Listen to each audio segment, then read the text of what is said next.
이야기는 마법의 영역에서 시작됩니다.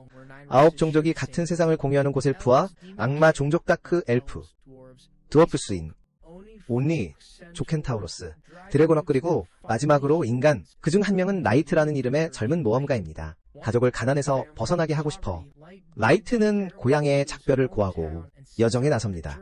부와 힘을 찾아 그가 마침내 대도시에 도착했을 때 그는 차별이라는 냉혹한 현실에 부딪힙니다. 사람들이 그저 인간이라는 이유만으로 그를 비웃기 때문에 여전히 결의에 찬 채 그는 길드로 걸어 들어가 모험가로 등록합니다. 그리고 F등급을 배정받습니다. 첫날이기 때문에 접수원은 그에게 특별한 기술이 있는지 묻고 라이트의 얼굴은 환해지며 그는 자랑스럽게 네라고 말합니다. 그것은 무한가체라고 불리는 것입니다. 궁금해진 그녀는 그에게 그것을 설명해달라고 합니다. 이런 것은 한 번도 들어본 적이 없기 때문에 하지만 라이트는 행동으로 보여주는 것이 더 쉬울 것이라고 주장합니다. 그는 가짜 장치를 꺼내 누릅니다. 그녀의 눈앞에서 바로 카드를 만들어냅니다. 자부심으로 활짝 웃으며 라이트는 카드에 있는 것은 무엇이든 소환될 수 있다고 설명합니다. 하지만 그가 깨닫자마자 그의 흥분은 빠르게 사라집니다. 첫 카드가 그저 망할 구부러진 포크라는 것을 당황한 그는 웃어넘기며 그것은 그저 실패일 뿐이라며 다시 시도합니다. 하지만 유용한 것 대신에 더욱 쓸모없는 쓰레기들이 튀어나옵니다. 썩은 사과나 곰팡이 핀 빵 조각처럼요. 그는 평소에는 이렇게 형편없지 않다고 주장하지만 그녀는 이미 관심이 없습니다. 그리고는 그에게 그의 F 등급 카드를 말없이 건넵니다. 그래서 불타오른 라이트는 서둘러 첫 퀘스트를 받으러 갑니다. 접수원은 그를 게시판 쪽으로 안내하지만 문제는 그가 글을 읽을 수 없다는 것입니다. 이 세상에서는 그것이 특이한 일이 아닙니다. 대부분의 인간들은 글자를 거의 모르기 때문에 다행히도 그녀는 그를 도와 몇 가지 초보자용 인물을 골라줍니다. 그것들은 모두 보수가 적지만 라이트는 신경 쓰지 않습니다. 왜냐하면 그는 정말 열심히 일할 준비가 되어 있기 때문입니다. 그리고 하루가 끝날 무렵 그는 완전히 지쳤습니다. 그는 여러 일을 연달아 해냈습니다. 그리고 그 모든 노력으로도 여관에서 하룻밤 묵을 돈도 겨우 벌었습니다. 그래도 그는 긍정적으로 생각하려 합니다. 자신의 뽑기에서 먹을 것이 나오기만 한다면 잘 지낼 수 있을 거라고 말합니다. 그때 갑자기 한 무리의 짐승족 불량배들이 그에게 부딪히고는 소리를 지르기 시작합니다. 마치 그가 그들의 옷을 더럽힌 잘못인 양. 그가 설명하기도 전에 그들은 그의 모든 동전을 빼앗습니다. 그것이 세탁비가 될 거라고 주장하며 그는 그것을 돌려달라고 간청합니다. 왜냐하면 그것 없이는 그는 밤에 잠잘 침대조차 없을 것이기 때문입니다. 하지만 그들은 전혀 신경 쓰지 않습니다. 그들 중 하나가 그를 땅바닥에 발로 차 넘어뜨립니다. 그에게 돼지우리에서나 자라고 말하며 그리고 그들은 비웃으며 가버립니다. 주변 사람들은 도와주려고 손가락 하나 까딱하지 않습니다. 대신에 그들은 그를 비웃으며 쓸모없는 존재에 불과하다고 말합니다. 인간 쓰레기라고 말합니다. 그때 한 젊은 여성이 그를 일으켜 세웁니다. 하지만 그는 그녀가 엘프임을 알아챕니다. 그리고 그는 깜짝 놀랍니다. 그는 그녀와 접촉한 것에 대해 황급히 사과합니다. 하지만 그 여성은 라이트를 안심시킵니다. 자신이 그를 해치지 않을 것이라고 말합니다. 라이트는 이해할 수 없습니다. 왜 엘프가 인간에게 친절을 베푸는지, 자신 같은 인간에게요. 그리고 그 여성은 심지어 그를 안아줍니다. 구경꾼들은 엘프가 인간을 만지는 것을 보고 경악하고 라이트는 완전히 망연자실합니다. 이에 그는 그를 안아주기 위해 무릎까지 꿇으려 합니다. 그래서 그는 자신이 꿈을 꾸고 있는지 묻습니다. 그 여성은 그에게 꿈이 아니라고 확신시킵니다. 그리고 그녀의 나머지 동료들도 자신들을 소개합니다. 그들은 자신들이 일원이라고 말합니다. 부족 연합회. 그것은 그들의 그룹 이름입니다. 신성으로 창조된 9종족 모두를 대표하는 짐승족은 자신의 가루라고 소개합니다. 그리고 엘프는 사샤입니다. 디아블로도 있습니다. 데몬족 오보로, 오미족과 두란고, 드래곤족, 그리고 나노가 옵니다. 난쟁이 션다크 엘프, 그리고 켄타우로스 산토루, 그리고 난쟁이 나노가 옵니다. 다크 엘프 션 그리고 켄타우로스 산토루. 그렇게 해서 8명의 멤버가 됩니다. 그래서 그 파티는 이제 그들에게 필요한 것은 세트를 완성할 인간 한 명뿐이라고요. 라이트는 할 말을 잃었고 그래서 그들은 자신들 그룹의 목표가 명예로운 것이라고 명확히 한다. 그들은 세상의 인종차별을 없애고 미래를 만들고 싶어한다. 모든 인종이 평등하게 서는 곳. 그리고 그들은 라이트가 그 일원이 되기를 원한다. 하지만 라이트는 자신이 듣는 것을 믿을 수 없다. 그래서 그룹의 리더가 앞으로 나서서 그들의 한말 한마디가 진심이라고 약속한다. 그리고 그렇게 라이트는 그들과 합류하기로 동의한다. 마음은 벅차오르고 눈은 빛났다. 얼마 후 라이트는 거대한 뱀들에게 공격받는 자신을 발견한다. 그리고 그는 드라고에게 구해져야 했다. 또 다른 생명체가 그에게 거의 기어올라왔지만 사샤가 그것을 죽이기 위해 있었다. 그녀는 라이트에게 더 조심하라고 주의를 준다. 그리고 상기시킨다. 그들이 가장 크고 혹독한 세상의 던전 심연에 있다는 것을. 만약 여기서 그를 무언가 친다면 그는 즉시 죽을 것이다. 라이트는 사과한다. 그래서 사샤는 그저 그를 걱정할 뿐이라고 설명한다. 그리고 그가 다치지 않았는지 확인하기 위해 그를 살펴본다. 그들은 이제 한동안 함께 여행하고 있었다. 그리고 그룹의 나머지 멤버들은 사샤를 놀리기 시작한다. 항상 그를 아이처럼 대한다고 지적하며 그들은 그녀가 어쩔 수 없는 건지 농담한다. 그녀가 라이트 근처에 있는 순간 얼굴이 빨개지고 그녀의 모든 강한 말투가 녹아내린다고 사샤는 말하려 한다. 그녀는 단지 그룹의 명성이 멤버를 잃는 것으로 인해 손상되는 것을 원치 않을 뿐이라고. 하지만 다른 이들은 설득되지 않는다. 라이트는 이 시점에서 꽤 무능하다고 느낀다. 하지만 드라곤은 그에게 걱정하지 말라고 말한다. 그는 라이트가 그들을 위해 준비하는 차를 즐긴다고 말한다. 그러니 그는 이미 충분히 기여하고 있다고. 라이트는 이 말을 듣고 안도감을 느낀다. 그리고 그룹은 시면을 통해 그들의 여정을 계속한다. 그들은 출구가 하나뿐인 지역에 도착한다. 그리고 드라곤은 이곳이 이상적인 장소라고 결정한다. 라이트는 이제 쉴 시간이라고 생각한다. 그래서 그는 모두에게 즐거이 준비하겠다고 말한다. 그들이 즐길 그의 잘 알려진 차를 그는 잠시만 걸릴 것이라고 말한다. 하지만 드라곤은 즉시 그의 말을 가로막는다. 파티에서 라이트가 추방되었다고 발표합니다. 라이트는 말을 할 수 없어서 드라고가 다시 말합니다. 라이트는 완전히 혼란스러워합니다. 그래서 가루는 그냥 그가 그룹에서 쫓겨났다고 말해줍니다. 모두의 태도가 완전히 바뀌었습니다. 모두가 매정해지면서요. 그리고 가루는 이제 그에게 쓸모가 없다고 말합니다. 사샤마저 그를 어리석은 아이라 부릅니다. 그리고 그가 항상 자신을 짜증나게 했다고 말합니다. 그들은 심지어 큰 소리로 궁금해합니다. 그의 무능력이 뇌세포 부족에서 오는 건지 아니면 그저 인간의 특성인지요. 그들은 모두 연기를 그만둡니다. 그리고 인간 쓰레기들을 경멸한다고 밝힙니다. 라이트처럼요. 라이트는 필사적으로 농담이길 바랍니다. 하지만 그들은 말합니다. 자신들이 그러려고 심연까지 온 것이 아니라고요. 장난치러 온 것이 아니라고요. 라이트는 전에 모두가 자신에게 친절했다고 지적합니다. 하지만 그들은 모두 가짜였다고 인정합니다. 그룹에 그가 필요했기 때문이라고요. 그에게는 이해가 되지 않습니다. 세드릭은 설명합니다. 이 모든 계획은 라이트의 능력 때문이었다고요. 이것은 라이트를 더욱 혼란스럽게 합니다. 그의 무한가처가 항상 쓸모없어 보였기 때문입니다. 드라군은 그들의 리더들이 라이트를 감시해왔다고 말합니다. 그의 이상한 능력 때문에요. 그가 마에스트로라는 존재일지도 모른다고 의심해서요. 그들이 그를 정복자 부족으로 데려온 유일한 이유는 그를 가까이서 지켜보기 위함이었습니다. 라이트는 주장합니다. 자신의 무한가체는 쓸모없는 능력이라고요. 그것은 오직 쓰레기 더미만 만들어내기 때문입니다. 하지만 그것은 그들에게 중요하지 않습니다. 그들은 이미 그의 능력이 쓸모없다는 것을 알고 있습니다. 그리고 그의 스탯은 훨씬 더 나쁩니다. 그것이 바로 리더들이 라이트가 마에스트로가 아니라고 결정한 이유입니다. 이는 그가 그저 짐만 되는 존재라는 의미입니다. 이제 다른 사람들은 윗선이 더 빨리 결정했기를 바랍니다. 그를 좋아하는 척하는 것이 싫었기 때문입니다. 이 모든 시간 동안요. 라이트는 이 리더들이나 마에스트로에 대해 아무것도 모릅니다. 하지만 드라곤은 충분히 들었다고 말합니다. 어차피 상관없을 거라고 드라이버가 선언하기 때문에요. 이제 그 빌어먹을 일을 끝낼 시간이야. 공포가 라이트를 덮친다. 그가 깨닫는 순간 그가 단지 파티에서 쫓겨나는 것만이 아니라는 것을, 왜냐하면 그 일을 끝내는 것이 의미하기 때문이다. 그들이 그를 끝장낼 거라는 걸. 그때 모든 것이 시작되고 가루가 앞으로 돌진한다. 라이트의 얼굴을 가로지르며 벤다. 잔혹한 진실이 파고들면서 그의 온몸이 떨린다. 그는 당황하여 도망치지만 탈출은 불가능하다. 일행이 그에게 도망칠 길은 없다고 말하자 그는 심연에서 단 하나의 짐승조차 살아남지 못할 거였다. 그래서 그들은 그에게 그냥 운명을 받아들이라고 말한다. 사샤는 도망칠 기회는 없을 거라고 분명히 한다. 그의 빌어먹을 다리를 꿰뚫는 화살을 쏜다. 가루는 인정한다. 인간을 사냥하는 것에서 얼마나 많은 쾌감을 얻는지. 그리고 숀도 동의하며 말한다. 그들의 빌어먹을 비명소리가 그녀에게는 달콤한 멜로디와 같다고. 가루는 거기서 멈추지 않는다. 그리고 그는 라이트를 마구발로 찬다. 드라곤은 그에게 그만하라고 말한다. 하지만 가루는 계속하고 싶어한다. 그래서 사샤는 그들에게 대본대로 해야 한다고 상기시킨다. 그들의 변명은 심연의 괴물이 라이트를 죽였다는 것일 거라고. 그래서 그들은 그렇지 않다고 말하는 상처를 남길 수 없다. 가루가 마지막 일격을 가하기 위해 나선다. 라이트에게 그가 때리기 재미있는 목표였다고 말하면서 그래서 끝은 빠르지 않을 거라고. 라이트가 필사적으로 땅 위를 기어간다. 모든 것이 어떻게 이 빌어먹을 지경이 되었는지 의문을 품으며 그의 절망감이 폭발한다. 그리고 그는 죽고 싶지 않다고 소리친다. 우연히 순간이동 덫을 작동시키면서 드라곤은 가루에게 그 빌어먹을 쥐새끼들을 놓치지 말라고 소리친다. 하지만 이미 너무 늦었다. 몇 초 후 라이트는 던전의 다른 곳에서 자신을 발견한다. 하지만 달라진 풍경도 아무런 위안을 주지 못한다. 그의 부상은 심각하다. 그는 이곳의 생명체 중 하나라도 자신을 발견하는 순간은 끝장이다.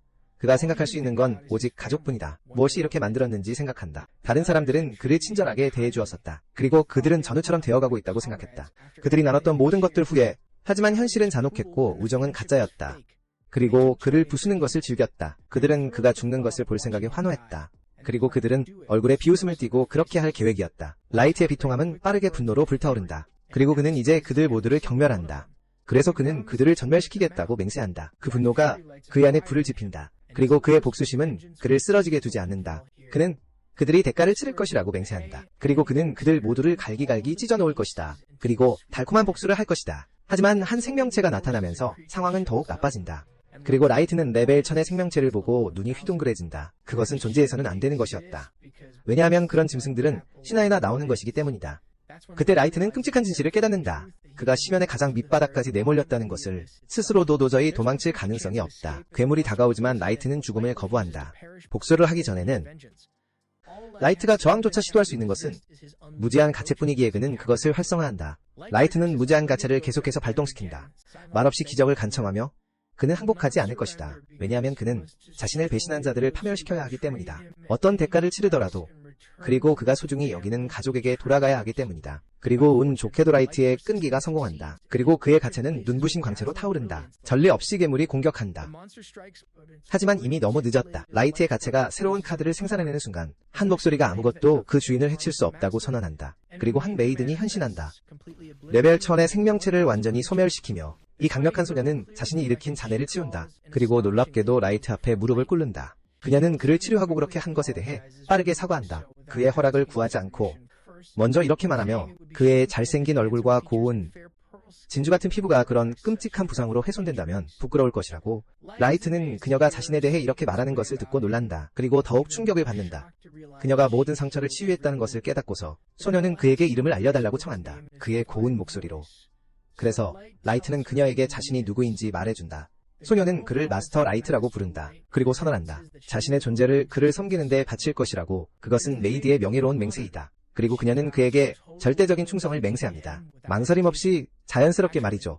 라이트는 이 신비한 소녀가 누구인지 알고 싶어합니다. 그래서 그녀는 자신을 메이라고 소개합니다. 늘 탐구하는 메이드이며 그녀의 레벨은 99.99입니다. 라이트를 가장 놀라게 한 것은 그녀의 힘이 아니었습니다. 그녀가 슈퍼 울트라 레어 카드라는 점이었죠. 그가 쓸모없다고 생각했던 무한 가치에서 뽑힌. 하지만 메이는 끊임없이 변치 않는 헌신을 이야기합니다. 심지어 죽음 너머까지 그를 따를 것이라고 말하죠. 여전히 압도된 라이트는 설명하려 합니다. 자신의 무한 가치는 특별한 것이 아니라고요. 그녀 같은 사람이 말이죠. 그런 쓸모없는 스킬에서 소환될 리 없다고. 메이는 친절하게 그의 가치를 조사할 허락을 구합니다. 자신의 감정 능력을 사용해서요. 그의 동의가 있어야만 그렇게 하겠다고 말하며 그것이 하인이 마땅히 해야 할 도리이기 때문이라고. 라이트는 동의하고 그녀가 그것을 조사하자마자 메이는 놀라워합니다. 그녀는 라이트의 능력이 묻혀있다고 밝힙니다. 강력한 은폐 장벽 아래에 은폐라고 알려진 것으로 아무도 그녀의 레벨 아래에서는 그것을 밝혀낼 수 없었을 거라고. 그리고 나서 그녀는 그의 무한 가치가 결코 쓰레기가 아니라고 말합니다. 무한한 뽑기를 가능하게 하며 그것이 생산하는 것의 품질과 희귀도는 주변 지역의 만화 레벨에 달려있다고 합니다. 그녀는 희귀도 등급을 가장 높은 것부터 낮은 것까지 나열합니다. 엑스트라, 슈퍼 울트라, 레어 울트라 레어, 트리플 S 레어, 더블 S 레어, S 레어 레어 노멀 그리고 맨 아래에 에러. 라이트는 만화에 대한 부분을 완전히 이해하지 못합니다. 그래서 메이가 그에게 자세히 설명해줍니다. 그녀는 만화가 보이지 않는 힘이라고 설명합니다. 세상의 모든 것을 통해 흐르는, 하지만 그 농도는 지표면에 가까울수록 가장 약하며 이는 슈퍼 울트라 레어를 뽑을 확률이 저 위에서 메이와 같은 것을 뽑을 확률이 사실상 존재하지 않는다는 뜻이라고. 하지만 이 아래에서는 상황이 다릅니다. 지금 그들은 던전의 아주 깊은 곳에 있으며 이곳에 만화는 공기 중에 진하게 깔려 있습니다. 이는 라이트가 희귀 카드를 뽑을 기회가 이 깊이에서는 극적으로 향상된다는 것을 의미합니다.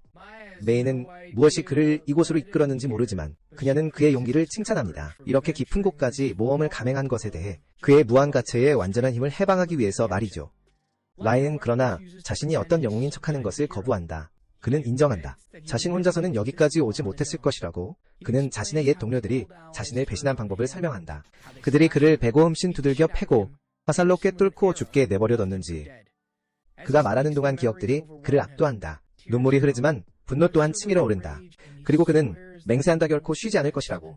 그들 모두가 대가를 치를 때까지 경고 없이 메이가 부드럽게 그를 팔로 감싼다. 그리고 그가 겪은 고통에 대해 사과한다. 그녀는 그에게 이제 자신이 그의 곁에 있으니 그 배신자들에게 정의를 내리는 것은 힘든 일이 아닐 것이라고 장담한다. 그녀는 라이에게 명령을 내려달라고 간청한다. 그 배신자들을 찾아내 그들의 목을 꼬챙이에 꿰어 전리품으로 가져오라고. 라이는 한 발짝 뒤로 물러서며 대답하지 않는다. 그래서 메이는 짐작한다. 그가 마음에 너무 많은 연민을 품고 있기 때문이라고. 그리고 그의 적들은 자비를 받을 가치도 없다고 말한다. 하지만 라이는 그것이 문제가 아니라고 답한다. 그는 그들을 믿었고 속았다. 거의 죽을 만큼 맞았다. 그리고 이 저주받은 곳의 바닥으로 던져졌다. 그리고 진짜 문제는 그들이 아니었다. 그것은 바로 자신의 나약함이었다. 그래서 그는 자신이 더 강해져야 한다고 결심했다. 그는 인정한다. 자신 같은 나약한 인간에게는 불가능할지도 모른다고. 하지만 그는 자신의 손으로 복수하기를 갈망한다. 그는 레이가 자신을 어리석다고 생각하는지 소리내어 궁금해한다. 하지만 그녀는 결코 그를 그렇게 생각하지 않을 것이라고 말한다. 대신 그녀는 그의 열망이 자신의 것이라고 선언한다. 그리고 그의 목표가 개인적인 복수라면 그것을 이루는 것이 자신의 의무라고, 그녀는 그가 어떤 존재가 될 수 있는지 믿는다고 말한다. 세상 그 어떤 것보다도. 그래서 라이는 그녀의 흔들림 없는 충성심에 감사를 표한다. 이제 그들의 결의가 일치했으니 라이는 다시 한번 자신의 무한한 고초를 굴린다. 심연의 깊은 곳에서 왕국을 건설하는 능력을 마스터하겠다고 맹세하며 자신의 복수를 향한 길을 개척하기에 충분히 강력한 3년 후 라이가 거대한 제국을 세웠다는 것을 알게 된다. 심연 자체의 깊은 곳에 모인 시녀들 앞에 서서 그는 그들의 노고를 칭찬하며 오늘 모두 훌륭하게 일했다고 말한다.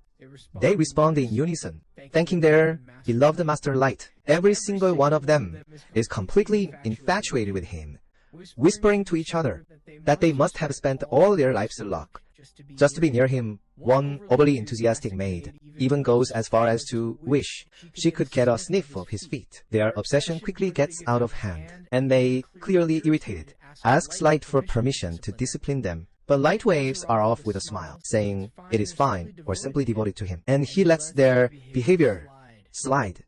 Then we see the true scaled Light's empire. Vast cities filled with bustling shops, and countless citizens leading peaceful lives. Wherever he walks, people greet him warmly, calling out to Master Light and offering him their finest dishes. Even those who are running low on supplies approach him without fear, knowing their leader is kind and fair. Light reassures them that he will alert the administration to fix any shortages and may immediately take charge, insisting on resolving every issue at once to ensure no one doubts the empire's stability. Light observes that the population has grown enormously over the past 3 years, and he realizes he might need to overhaul the entire governing structure soon.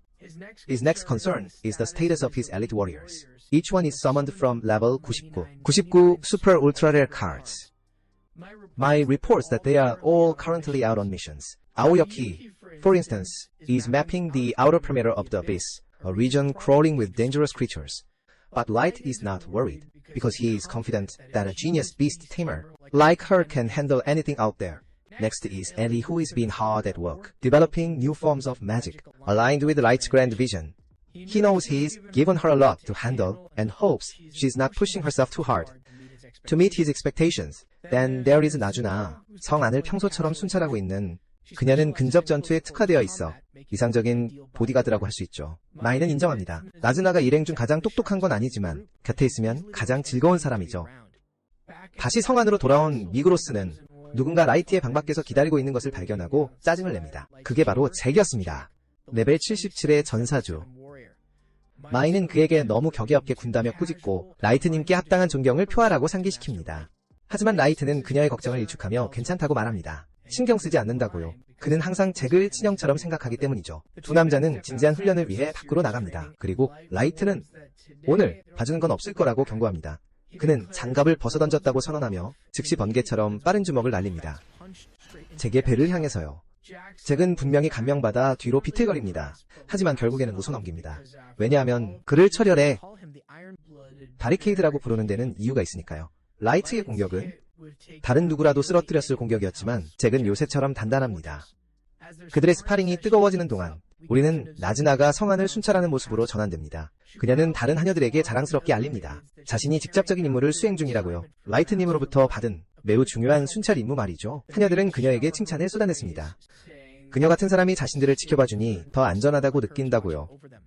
나즈나는 겸손하게 보이려 노력합니다. 자신은 그저 할 일을 할 뿐이라고 말하면서요. 그녀의 자세는 그렇지 않다고 말하더라도 말이죠. 어디로 가야 할지 확신하지 못하는 나즈나는 귀 기울입니다. 하녀들이 어떤 제한된 구역을 언급하는 것을 그녀가 확인해 주었으면 한다고요.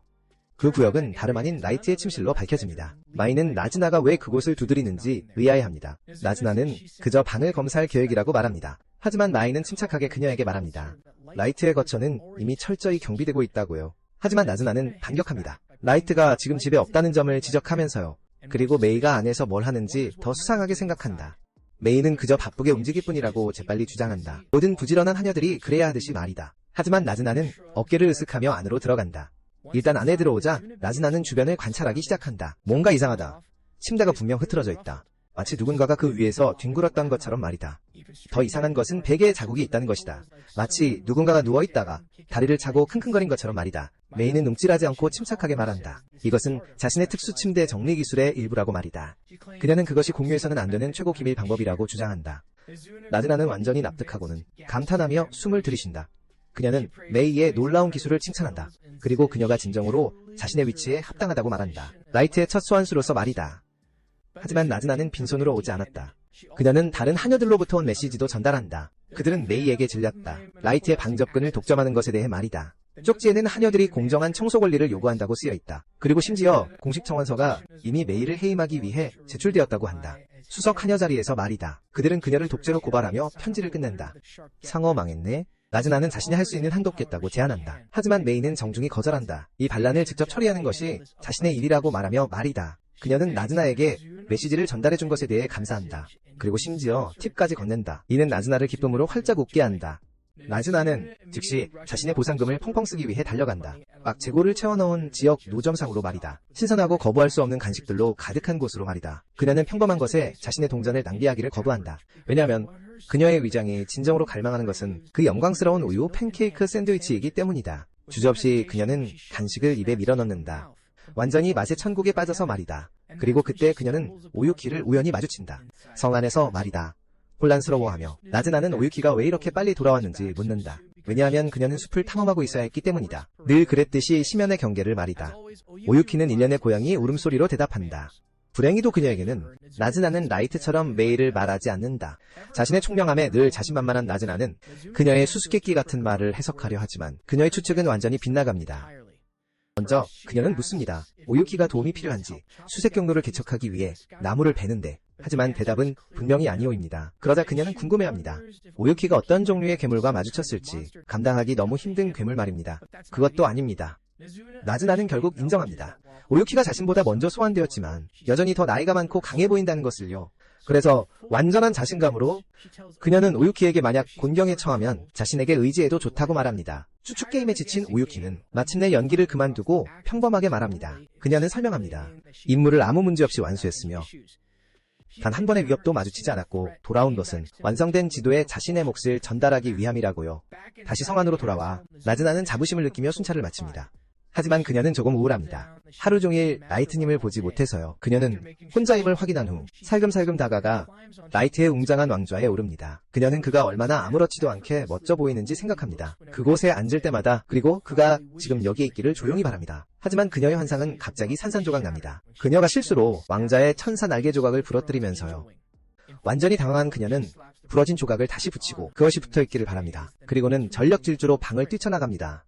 한편 훈련장 근처에서는 라이트와 잭이 여전히 주먹을 주고받고 있습니다. 하지만 결국 그날의 훈련을 마치기로 합의합니다. 숨을 고르며 잭은 라이트가 거의 자신의 온몸을 무기로 만드는 기술을 마스터했다고 언급합니다. 늘 겸손한 라이트는 훌륭한 스승이 되어준 잭에게 공을 돌립니다. 강렬한 훈련 세션은 빛을 강자로 만들었습니다. 잭은 인정합니다. 어비스에는 소수의 존재만이 있으며 그에게 대항할 수 있을 거라고 말이죠. 이제 어비스는 행성에서 가장 무시무시한 생명체들의 고향입니다. 이곳에서 빛과 겨룰 수 있는 존재가 극소수라면 지상에서는 그를 도전할 수 있는 존재가 훨씬 적을 것입니다. 하지만 잭은 자랑하려고 이 말을 하는 것이 아닙니다. 그는 빛에게 중요한 진실을 상기시켜주는 겁니다. 더 강한 적들이 여전히 밖에 존재한다는 것을요. 빛은 그 경고를 마음에 새깁니다. 그리고 그는 압니다. 지상세계는 미지의 위험으로 가득하다는 것을요. 그리고 그는 결코 안주하지 않겠다고 맹세합니다. 어떤 대가를 치르더라도 살아남을 것입니다. 복수 임무가 아직 끝나지 않았기 때문입니다. 다른 방에서 메이는 시녀들을 회의에 소집합니다. 하지만 그들은 모두 모르는 척합니다. 왜 그녀가 자신들을 불렀는지. 마야는 침착하게 모든 그들이 보낸 메시지의 단어들을 읊습니다. 마지막 망해라 라는 문구까지 포함해서요. 즉시 그룹은 일제히 사과하기 시작합니다. 아무도 무슨 말을 해야 할지 모릅니다. 그래서 그들은 변명거리를 찾기 위해 허둥댑니다. 그들 중 한 명은 그저 돕고 싶었을 뿐이라고 주장합니다. 마야가 항상 너무 과로하기 때문이라고요. 다른 이들도 동조하며 자신들의 의도는 좋았다고 말합니다. 하지만 그 어떤 것도 그들의 쪽지 마지막 부분을 설명해주지 못합니다. 게다가 최악은 그들은 감히 니즈나를 보내 그것을 전달하게 했다는 것입니다. 저를 직접 대면하는 대신에요. 그들의 이른바 단결은 몇 초 만에 무너져 내립니다. 서로를 비난하기 시작하면서요. 하지만 메이는 그만두게 합니다. 그리고 그녀는 단호히 그들의 요청을 거부합니다. 빛의 방에 들어가는 대신에요. 그녀는 그들에게 다른 임무를 맡깁니다. 왕좌의 방으로 이어지는 복도를 청소하라고요. 그리고 확실히 하기 위해 그녀는 그들에게 모든 것을 수동으로 닦으라고 명령합니다. 마법이나 편법 없이요. 복도는 터무니없이 길고 시녀들은 영원히 걸릴 것이라고 불평합니다. 하지만 메이는 꿈쩍도 하지 않고 상기시킵니다. 자신이 곧 마스터 라이트의 특별 임무로 지상으로 향할 것이라고요. 그러니 모든 것을 흠잡을 데 없이 깨끗하게 유지해달라고요. 그녀가 없는 동안 한편 시장에서는 레즈나는 진열된 날렵한 무기를 황홀한 듯 바라본다. 중얼거린다. 저렇게 멋진 것을 살 수 있으면 좋겠다고. 엘리가 갑자기 그녀 뒤에 나타나 가게 근처를 서성이는 그녀를 보고 놀란다. 레즈나가 또 과자를 사러 온 줄 알았는데 그녀는 놀란다. 레즈나가 단지 전투용 장갑을 구경하고 있다는 말에 레즈나는 엘리가 현장 조사를 하거나 평소처럼 수리를 감독하고 있을 거라고 생각했다. 하지만 엘리는 오늘 쉬는 날이라고 아무렇지 않게 말한다. 모든 것이 너무 순조롭게 진행돼서 그녀가 처음으로 자유시간을 가지게 되었다고 엘리는 의심한다. 레즈나가 평소보다 더 엉뚱하다고. 하지만 레즈나는 자신의 똑똑함을 증명하려 자랑스럽게 구구단을 외운다. 하지만 곧바로 틀리고 만다. 엘리는 웃음을 터뜨리며 그녀를 놀리고 둘은 말다툼을 시작한다.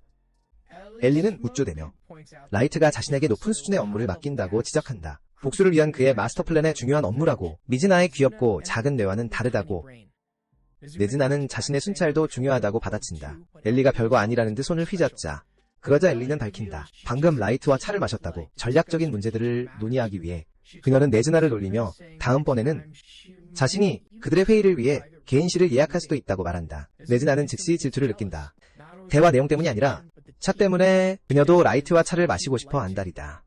엘리는 그것 때문에 레즈나가 화났다는 것을 믿을 수 없어 한다. 하지만 레즈나는 그저 혼란스러운 듯 눈을 깜빡인다. 달리 질투할 만한 것이 무엇이 있는지 모르겠다고 생각하기 때문에.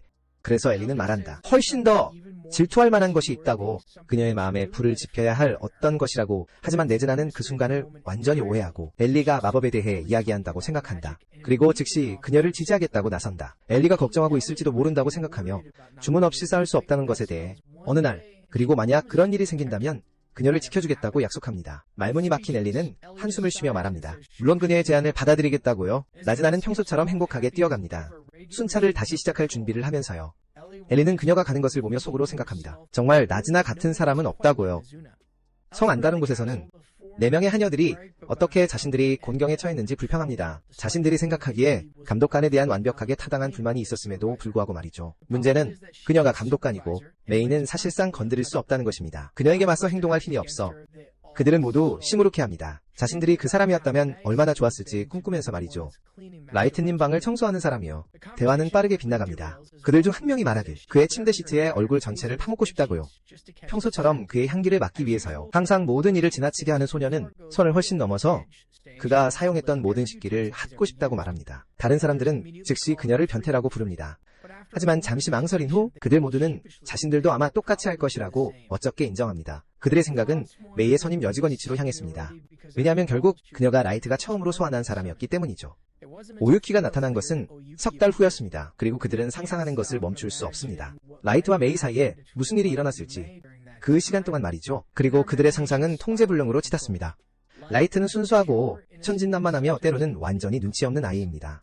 그리고 어린 소년과 소녀가 죽음의 덫과 같은 던전에서 둘이 함께 있다는 생각은 그들을 질투심에 몸서리치게 합니다. 그들은 너무 질투가 나서 그 감정을 쏟아부어 메이에게 실제로 저주를 걸 수 있기를 바랍니다. 그들은 시도하지만 모두 공포에 질려 얼어붙습니다. 메이가 갑자기 그들 뒤에 나타났을 때 말이죠. 그들은 모두 그녀가 이미 떠났을 것이라고 생각했습니다. 지상 임무를 위해요.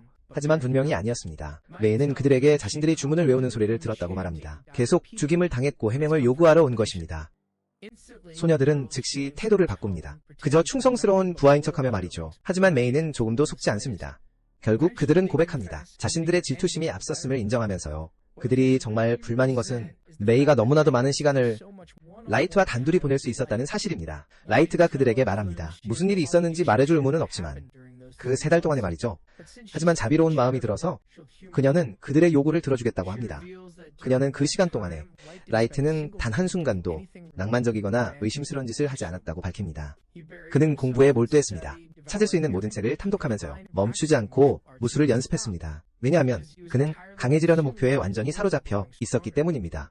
하녀들이 지어낸 모든 타락한 환상들에 대해서는 그 어떤 것도 조금도 실현되지 않았습니다. 메이는 최근에 자신이 너무 엄격했고 어쩌면 자신의 리더십이 조금 불합리했다고 생각했다고 인정합니다. 그녀는 심지어 그들의 업무량을 줄여줄까도 고려했었습니다. 하지만 지금 그들이 꾸미던 일을 듣고 나니 자신이 너무 관대했다는 것을 깨닫습니다. 그들은 복도를 손으로 닦을 뿐만 아니라 왕자의 방도 그들의 할 일 목록에 추가할 것입니다. 소녀들은 절망에 빠져 신음합니다. 그것이 영원히 걸릴 것이라는 것을 깨달으면서요. 하지만 메이는 차갑게 말합니다. 그녀를 험담하며 보낸 시간이 얼마나 많은지를 감안하면 그들에게 분명 충분한 여유 시간이 있을 것이라고요. 그녀의 어조는 편안함에서 명령조로 바뀝니다. 즉시 명령을 인지하라고 말하면서요. 하녀들은 경례하고 일을 시작할 수밖에 없습니다. 투덜거리며 가지만 그들이 청소를 시작하자마자 재앙이 닥칩니다. 라이트의 왕좌에 있던 부러진 천사 날개가 이전에 네즈나가 서둘러 다시 붙인 것이 부러져 떨어져 바닥에 부딪힙니다. 그녀의 방 안에서 네즈나는 안도의 한숨을 쉬며 기지개를 켭니다. 완성한 것을 자랑스러워하며 또 다른 평화로운 하루를 말이죠. 여전히 그녀의 가슴속에는 아쉬움이 남아있었습니다. 라이트를 전혀 보지 못했기 때문입니다. 그녀가 무엇보다도 바라는 것은 그가 마침내 그녀가 기다려왔던 명령을 내리는 것입니다. 그녀는 지상으로 보내지기를 원합니다. 감히 그를 배신한 모든 이들을 파괴할 수 있도록 말이죠. 그녀는 결국 진정했습니다. 다음날 아침에 그를 볼 수 있기를 바라면서 말이죠. 그 소원을 마음에 품은 채 잠이 들었습니다. 다음날 라이트는 성 밖으로 나섭니다. 그리고 늘 보던 광경을 발견합니다. 엘리와 아즈나가 또다시 말다툼을 벌이고 있었습니다. 아즈나는 그를 발견하는 순간 환해집니다. 자신의 소원이 이루어졌음에 기뻐하며 라이트님을 다시 볼 수 있게 되어서 말이죠. 늘 그렇듯이 라이트는 오유키를 고양이처럼 대할 수밖에 없습니다. 그리고 다른 소녀들은 재빨리 그 관심에 대해 질투하게 됩니다. 하지만 평화로운 순간은 산산조각 납니다. 낯익은 짐승이 나타났을 때 말이죠. 헬라운드와 정확히 똑같이 생긴 짐승입니다.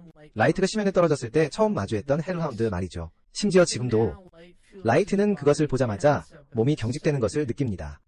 그날의 공포에 사로잡혀서 말이죠. 하지만 지금은 상황이 달랐습니다. 왜냐하면 그의 곁에는 강력한 전사들이 있었기 때문입니다. 그리고 그들은 싸울 준비가 되어 있었습니다. 망설임 없이 말이죠. 니즈나는 평소에 엉뚱한 어조를 벌입니다. 하찮은 것이 감히 나타났다는 분노로 가득 차서 훈련용 주제에 잡종견이 라이트 앞에 얼굴을 내밀다니 엘리도 분노합니다. 그 생명체의 오만함에 대해 처벌할 준비가 되어 있습니다. 오유키도 똑같이 혐오감을 느낍니다. 그 하운드의 존재만으로도 라이트의 평화를 방해하고 있습니다. 그리고 그녀는 그들의 종족 전체를 몰살시키겠다고 약속합니다. 필요하다면 그들은 분명히 합니다. 그들이 해방시키려 한다는 것을 레벨 99의 압도적인 힘을 99의 힘을 하지만 그들이 움직이기 전에 라이트가 부드럽게 개입하여 그들에게 괜찮다고 말합니다. 그의 목소리만으로도 그들을 즉시 멈추게 하기에 충분합니다. 놀랍게도 그는 자신이 이제 괜찮다고 그들을 안심시킵니다. 라이트는 심지어 그것을 놀라게 한 것에 대해 그 짐승에게 사과합니다. 마음속으로는 그는 자신이 말 한마디라도 한다면 그의 소녀들이 헤라운드들을 존재 자체에서 쓸어버릴 것이라는 것을요. 그리고 라이트는 자신이 그들을 모은 이유를 말합니다. 그는 마야가 돌아왔다고 그들에게 알립니다. 그리고 그녀의 임무는 성공적이었습니다. 이는 곧 때가 되었다는 의미입니다. 그들의 목표물이 함정에 정확히 빠져들었습니다. 이제 그들은 2단계로 넘어갑니다. 소녀들은 살짝 짜증이 납니다. 매그가 선두를 차지했다는 것에 대해 말이죠. 하지만 그들도 똑같이 열의에 차 있습니다. 마침내 앞으로 나아가고 있다는 것을 알기에 라이트는 몸을 돌려 그들을 이끌고 나아갑니다. 선언하며 말이죠. 자신이 오랫동안 기다려온 복수의 첫 요리가 마침내 내놓아질 준비가 되었다고요. 멀리 떨어진 늑대들의 도시에서 라이트의 목표물 중 하나인 가루는 거리를 거닐고 있습니다. 사람들은 그를 영웅처럼 환호합니다. 복수가 이미 다가오고 있다는 사실은 행복하게도 모른 채 말이죠. 마을 사람들은 가루를 절대적으로 숭배합니다. 너무나도 그래서 그들 중 한 명은 심지어 제안하기까지 합니다. 그가 자신의 여동생과 데이트해야 한다고 말이죠. 그들은 끊임없이 그에게 찬사를 퍼붓습니다. 그리고 가루는 잠시도 이를 피하지 않습니다. 그는 숭배를 만끽합니다. 모두에게 비키라고 대담하게 말하며 근처에 있는 진정한 메가스타를 위해 한 인간이 쓰레기를 뒤지고 있습니다. 그리고 가루는 그 광경이 완전히 역겹다고 생각합니다. 망설임 없이 그는 그 남자를 거리의 쓰레기라고 부릅니다. 그를 폭력적으로 땅에 내던지고는 그의 얼굴에 침을 뱉습니다. 자신의 종족 중 많은 이들처럼 가루는 인간에 대한 노골적인 경멸을 품고 있습니다. 그리고 그는 남자에게 사라지라고 경고합니다. 그리고 다시는 얼굴을 보이지 말라고 나중에 한 지역 선술집에서 그는 자신있게 가장 좋은 자리를 차지합니다. 그리고 자신의 측근들에게 무엇이든 주문하라고 지시합니다. 그가 두둑이 벌고 있다고 자랑하며 그들이 좋아하는 것으로 말이죠. 그의 동료들은 그에게 찬사를 쏟아냅니다. 그를 모든 수인족의 자부심의 상징이라고 부르면서 말이죠. 심지어 그 자신은 한때 빈민가의 오물 속에서 기어올라 왔지만요. 이제 그는 리더입니다. 가감없는 오만함으로 많은 이들에게 칭송받는 그는 그들에게 자신과 같은 존재가 되는 것은 아무나 할 수 있는 일이 아니라고 말합니다. 그는 영향력 행사의 기술을 마스터했습니다. 그리고 수인족은 본래 따르려는 경향이 있으니 그는 그 특성을 활용하기만 하면 됩니다. 그럼 삶이 고귀해진다. 그에 따르면 성공의 비결은 일을 적절하게 분류하는 것에 있다. 어떤 일에 투자할 가치가 있는지 알고 어떤 일이 너무 많은 노력을 소모하는지, 힘이나 이득에서 얻는 것이 너무 적은지. 덜 똑똑한 수인족 중 한 명이 가로우가 3년 전에 맡았던 옛날 일을 꺼낸다. 부족 정복과 관련된 일. 그것이 수지 맞는 일이었는지 묻는다. 다른 동료가 그에게 캐묻지 말라고 꾸짖는다. 하지만 늑대 같은 리더는 침착하게 대답한다. 그들이 일했던 연합이 그들을 맹세로 묶어두었기 때문에 어떤 특정 정보도 밝힐 수 없다고. 하지만 그는 회상한다. 그것이 가장 쉽고 수익성이 높은 임무였다고. 그가 맡았던 임무 중 그저 하찮은 가치없는 인간 소년 한 명. 그리고 지금 그는 부유하고 존경받는다. 여전히 그 포털이 마음에 걸린다. 그것이 어디로 이어지는지는 결코 알아내지 못했다. 그는 강하게 의심하지만 라이트 같은 사람이 살아남을 수 있었을지를 더 궁금하게 만드는 것은 신비한 마에스트로다. 연합이 그렇게 찾으려 혈안이 되어 있던 그 생각만으로도 그에게 소름이 돋는다. 경고하듯이 너무 깊이 파고드는 것은 위험할 수 있다고. 그가 더 생각하기도 전에 그의 생각은 중단된다. 갑작스러운 한 눈부신 젊은 여성의 등장으로 마이로 밝혀진 그녀는 정중하게 이야기를 할 수 있는지 묻는다. 그녀는 그가 가로우인지 묻는다. 수인족의 리더인, 그리고 그는 무심하게 술을 한 모금 마신 후 고개를 끄덕인다. 마이, 거짓으로 주인님의 하녀로 일했다고 주장한다. 라이트, 그는 명망 높은 귀족 혈통 출신이라고 설명한다. 가로우는 이 사실에 충격받고 궁금해하기 시작한다. 만약 라이트를 살려두었다면 그에게 더 이득이 되었을지. 마이는 계속해서 속임수를 쓴다. 주장하기를 지난 3년간 라이트를 찾아왔다고. 그리고 그녀가 쫓았던 모든 단서가 이 나라로 이끌었다고. 그가 마지막으로 목격된 바로 그곳이다. 새로운 일행과 여행하던 중 가루는 자신이 그 그룹에 속해 있었다고 그저 아무렇지 않게 인정하며 라이트가 그들 중 한 명이었음을 확인시켜줍니다. 마이는 슬픔을 가장하며 눈물을 글썽입니다. 던전 안에서 라이트가 죽었다는 소문을 들어서 다시는 볼 수 없었다고 말이죠. 가루는 엄숙하게 고개를 끄덕이며 라이트가 비극적인 최후를 맞이한 것이 사실이라고 동의합니다. 하지만 마이는 부드럽게 묻습니다. 그 일이 일어난 장소로 자신을 안내해줄 수 있느냐고요. 설명하길 라이트가 마지막 숨을 거둔 그 장소를 방문하면 마음의 위안을 얻을 수 있을 것이라고 말합니다. 가루는 퉁명스럽게 되묻습니다. 그렇게 하면 자기에게 뭐가 좋으냐고. 예상외로 마이는 침착하게 작은 주머니를 테이블 위에 놓습니다. 그 안에는 순금 3덩이가 들어있었습니다.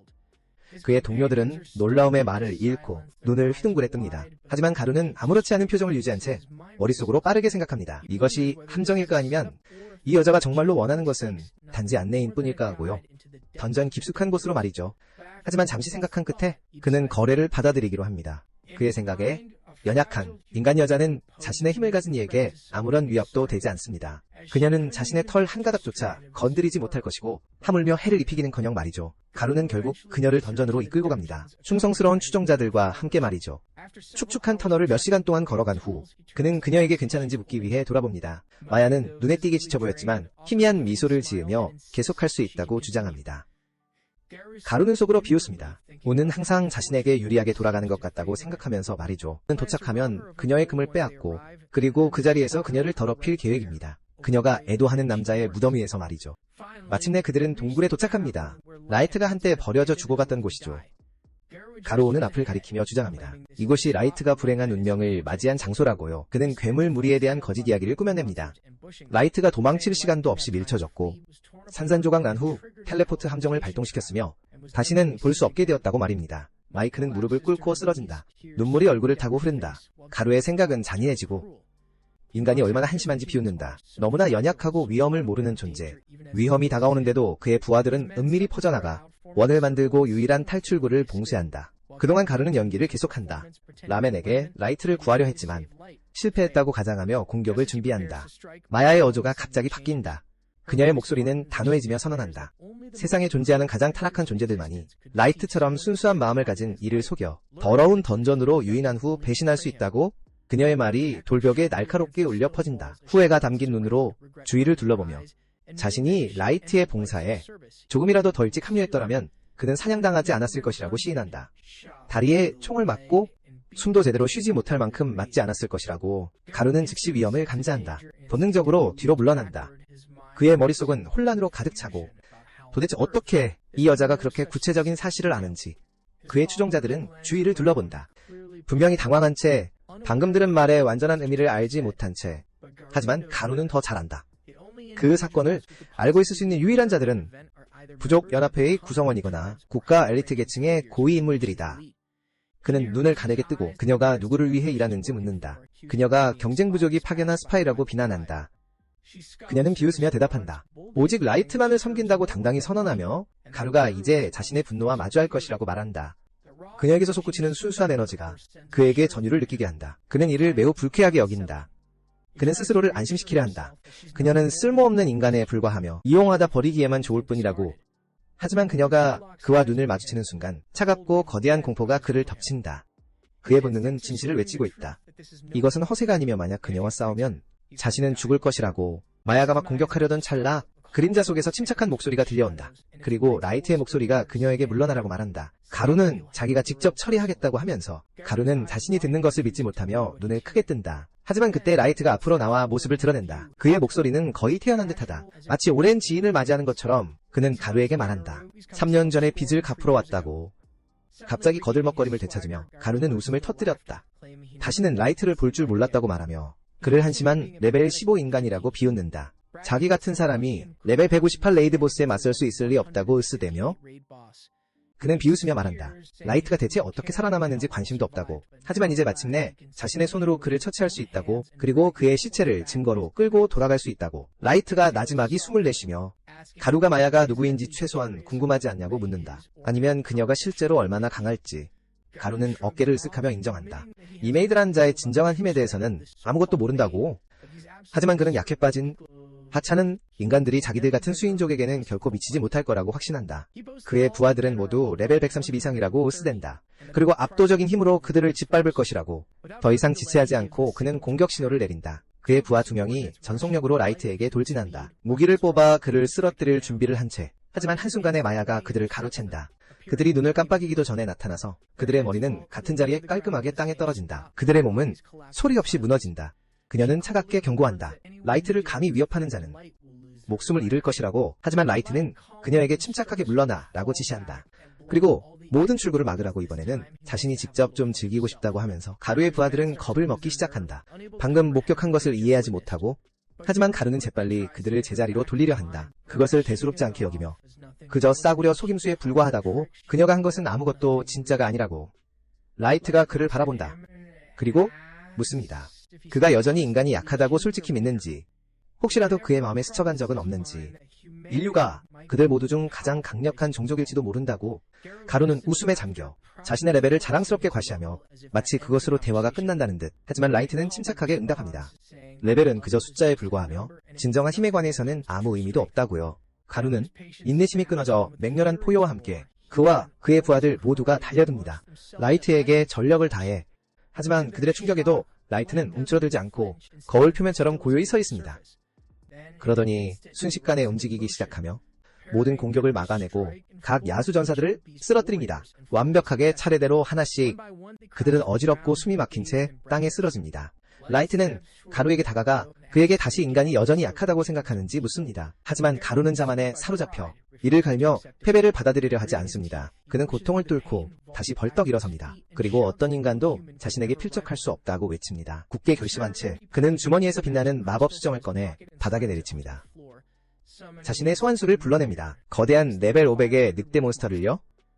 라이트는 침착하게 지켜보며 그것이 가루가 정말 할 수 있는 최선인지 묻습니다. 하지만 가루는 라이트가 충격으로 침묵했다고 지레짐작하고 그에게 애원하라고 조롱합니다. 라이트는 미동도 하지 않고 가루에게 어서 공격하라고 말합니다. 약속하며 자신이 서 있는 곳에서 한 발자국도 움직이지 않겠다고. 경고한 가루는 자신의 야수에게 맹렬한 폭발을 일으키도록 명합니다. 너무나 파괴적이어서 도시블록 전체를 소멸시킬 수 있을 만한 폭발이 던전을 흔들고 먼지 구름이 모든 것을 집어삼킵니다. 하지만 먼지가 걷히자 가루의 표정은 불신에 얼어붙습니다. 라이트는 아무런 피해 없이 원래 서 있던 곳에 그대로 서 있습니다. 그의 로브에는 흠집 하나 없이. 라이트가 비웃는다. 그 과장된 공격에 너무 거창한 이름을 붙였다고 비웃으며 겨우 먼지나 조금 일으켰을 뿐인데 가루는 너무 충격을 받아 대답조차 못한다. 이제 그의 부하들도 눈에 띄게 떨고 있다. 몇몇은 겨움을 지탱하고 있다. 고요한 자신감으로 라이트는 자기 차례라고 선언한다. 그는 코트 안으로 손을 넣는다. 마치 결투 중인 것처럼. 그리고 트레이딩 카드 게임처럼 카드를 한 장 꺼낸다. 그는 전설적인 레벨 9000 울트라 레어 카드인 원시 늑대 신성을 발동한다. 신수는 그의 뒤에 형상화된다. 빛나고 영롱한 모습에 수인족은 경악한다. 라이트는 간단한 명령을 내린다. 가루의 사형말을 제거해라. 하지만 극적인 폭발을 일으키는 대신 신성한 늑대는 조용히 숨을 내쉰다. 그 숨결 하나만으로도 충분하다. 그 신성한 정수가 가루의 거대한 늑대를 얼음처럼 굳게 만들고 이내 빛나는 조각들로 산산이 부순다. 경악한 주인 앞에서 말이다. 페리스 샌즈의 얼어붙은 정신은 혼란에 빠진다. 받아들일 수 없었다. 자신의 레벨 500 괴물이 파괴되었다는 것을 진정한 싸움도 없이 한순간에. 하지만 라이트는 그저 어깨를 으쓱할 뿐이다. 그 짐승을 으스러뜨릴 수 있었다고 말하면서 정말 원했다면 자신 스스로도 그리고 가루의 자존심에 마지막 일격을 가하듯 라이트는 자신의 레벨이 999로 최대치라고 밝힌다. 가루는 온몸을 떨며 말을 더듬기 시작한다. 이것은 단순히 현실일 수 없다고 중얼거리면서 인간은 레벨 100을 넘을 수 없기 때문이다. 그리고 라이트가 정말로 똑같은 인간이라면 3년 전 그대로라면 지금쯤 나이를 먹었어야 했다. 라이트는 침착하게 설명한다. 그는 육체적 성장을 멈추기 위해 나이 반지를 착용한다고. 그가 배신당했던 날에 자신을 기억하기 위한 것이라고. 지상 최악의 쓰레기 같은 자들에 의해. 그 순간 가루는 자신의 운명이 봉인되었음을 깨닫는다. 그는 가망이 없다 전혀. 라이트가 되어버린 괴물에게는 자신이 죽은 목숨이나 다름없다는 것을 알고 그는 어떤 겁쟁이라도 할 법한 짓을 한다. 무기를 떨어뜨리고 무릎을 꿇는다. 자비를 구걸하며 자신의 잘못이 아니었다고 간청한다. 연맹의 명령에 따라 행동했다고 주장하면서 떨리는 목소리로 그는 누구에게도 해를 끼칠 의도가 없었다고 주장한다. 자신의 부하들이 이 모든 계획을 꾸몄고 자신을 끌어들였다고 한다. 그의 부하들은 믿을 수 없다는 듯 그를 쳐다본다. 왜냐하면 그는 바로 그 남자였기 때문이다. 오늘 아침까지만 해도 자신의 힘과 지배력을 자랑하던 지금은 고개를 숙이고 있다. 용서를 빌며 심지어 라이트의 애완동물이 되겠다고 제안하기까지 한다. 그의 목숨만 살려준다면. 그러나 라이트는 여전히 무관심하고 대신 그는 마에스트로가 진정 무엇인지 묻는다. 왜 정부가 그를 찾는데 그토록 집착하는지 묻는다. 다리는 모른다고 솔직하게 대답한다. 마에스트로가 아마도 인간일 것이라는 말만 들었을 뿐이라고. 라이트의 목소리가 단단해진다. 그들이 왜 자신을 죽이기로 했는지 묻자 그가 마에스트로가 아니라고 믿었을 때 게루는 다시 빠르게 몸을 엎드린다. 자신은 아무것도 모른다고 맹세하며 단지 명령을 따랐을 뿐이라고 말한다. 라이트의 시선이 다른 야인족들에게로 향한다. 그들 중 누구라도 진짜 정보를 가지고 있는지 캐묻는 다살기 위한 필사적인 노력으로 그들은 모두 가지고 있다고 소리치기 시작한다. 하지만 메이의 특별한 눈이 힘으로 번뜩이며 망설임 없이 그들의 거짓말을 폭로한다. 그녀는 그들이 서 있는 자리에서 그들을 베어버린다. 그들의 피가 동굴바닥에 튀긴다. 그녀는 차갑게 선언한다. 라이트 앞에서 감히 거짓말하는 자는 자신의 손에 죽음을 맞이할 것이라고. 라이트는 가로에게 다시 돌아와 묻는다. 그가 생각하기에 누군가 자신에게 도전할 만큼 강한 자가 있는지. 만약 그가 전쟁을 벌이기로 한다면 지상에서. 가로는 진실을 인정한다. 라이트의 힘은 이해를 넘어선다고. 혼자서 국가들을 짓밟을 만큼 충분하다고. 하지만 그는 국가들이 단결하고 그들이 개발해온 무기들을 해방한다면 라이트 같은 사람조차 어려움에 직면할 수도 있다고 덧붙인다. 특히 하녀 한 명만을 옆에 두고는 말이다. 라이트는 비웃는다. 그리고 그에게 뭔가를 보여주고 싶다고 말한다. 그는 손목을 한 번 튕겨 순간이동 마법을 시전한다. 그들을 곧장 자신의 알련실로 이동시키면서 가아라는 도착하는 순간 이성이 거의 무너집니다. 그의 정신은 그가 보고 있는 것을 이해할 수 없었습니다. 너무나 거대하고 무시무시한 군대. 그들 중 가장 약한 자도 레벨 1, 500이고 4명의 하녀들은 레벨 9, 999에 달합니다. 나머지는 6,000에서 9,000 사이입니다. 각자 신성한 힘을 내뿜고 있었습니다. 테라는 말을 할 수 없었고 한 줄기 눈물이 뺨을 타고 흘러내립니다. 끔찍한 진실이 마음에 스며들면서요.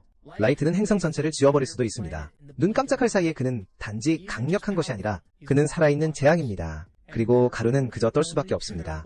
무슨 일이 일어날지 궁금해하며 그 신이 마침내 전쟁을 시작하기로 결정할 때 말이죠. 다음날 아침 라이트는 고향으로 돌아왔습니다.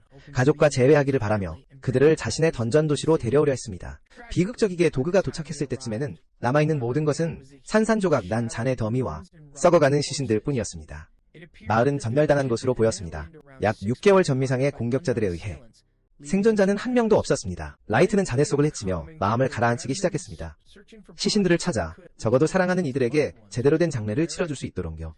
다행스럽게도 어떤 유해도 그의 동생들에게 속하는 것 같지는 않았습니다. 그들이 아직 살아있을지도 모른다고 믿게 만들었고 어딘가에요. 하지만 안타깝게도 그의 부모님에 대해서는 같은 말을 할 수 없었습니다. 골드는 이 순간의 무게를 알아채고 라이트가 괜찮은지 물었습니다. 이것을 받아들이기 얼마나 힘들지 인정하면서 말이죠. 하지만 라이트는 자신이 해낼 것이라고 확신시켰습니다. 지금 당장은 현재의 임무에 집중해야만 한다고 말이죠. 그래서 우리는 골드와 네모에게 요청했습니다. 지원해달라고요. 가능한 한 많은 정보를 수집하는 데 도움을 달라고요. 그들의 군사력이 막강하다는 것이 분명해졌지만 세계 주요 강대국들과 맞설 만큼 충분했지만 섣불리 충돌에 뛰어드는 것은 무모할 것이라고요. 그는 상세한 정보를 원했습니다. 각 국가의 역량에 대한 말이죠. 게다가 라이트는 의심했습니다.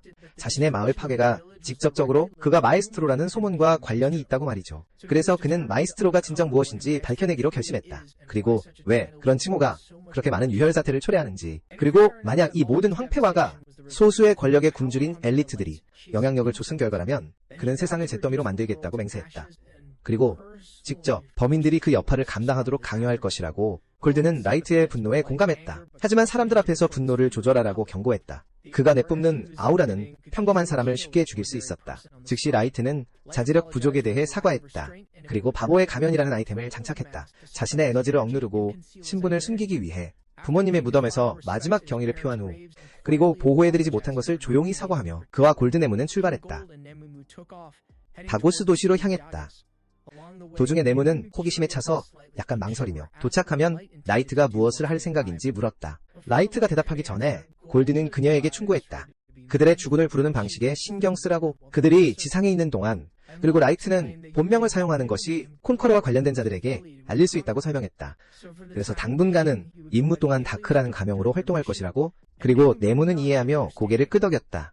다고스에서의 그의 계획에 관해서는 라이트는 그녀에게 알렸다. 자신이 모험가로 등록할 작정이라고. 다크라는 이름으로. 그리고 등급을 올리면서 그는 점차적으로 귀중한 정보에 접근할 수 있기를 희망했다. 길드 내 상위 계층으로부터. 잠시 후 네모는 지평선 너머로 다고스 도시를 발견했다. 곧장 날아들어가는 것은 불필요한 관심을 끌 것이기 때문에 라이트는 숲에 착륙하는 것을 권했다. 그리고 나머지 여정을 걸어서 가자고. 그럼에도 골드의 눈부신 갑옷 때문에 어쨌든 그들은 눈에 띌 수밖에 없었다. 세 사람이 숲을 헤치고 나아가던 중 그들은 곤란한 장면을 마주쳤다.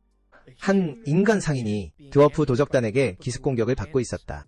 그들은 눈에 띄지 않기를 바랐지만 도시에 도착할 때까지 골드의 갑옷에는 박혀있는 반짝이 효과가 있어서 빛을 반사하고 불행히도 도적들의 이목을 끈다. 드워프들도 운을 시험해보기로 결정하고 그를 강탈하려 하지만 결국 좋지 않은 결과로 끝나 그들은 묶이고 굴욕적으로 남겨진다. 길 한가운데에 고마워하는 상인과 그의 아들은 안도감에 휩싸여 라이트와 그의 동료들에게 도시까지 태워주겠다고 제안한다. 때맞춘 구출에 대한 감사의 표시로. 여행 중에 소녀는 골드가 얼마나 대단했는지 계속 이야기하며 전투에서의 골드를 칭찬하고 드워프들을 그렇게 쉽게 제압하는 사람을 본 적이 없다고 인정한다. 그의 아버지는 추측한다. 그들이 유명한 모험가 팀일 것이라고. 하지만 라이트는 명확히 한다. 그들이 아직 등록도 하지 않았다고. 그 대답에 놀란 그 남자는 그들에게 말한다. 만약 그들이 모험가가 되는 것에 진심이라면 다고스가 이상적인 장소라고. 그 도시는 이 지역에서 가장 큰 길드 중 하나를 자랑하며 엘프, 드워프 인간 영토의 경계에 위치한다. 견고한 인간 거주 인구를 가지고 있어 더 환영받는 도시 중 하나로 여겨진다.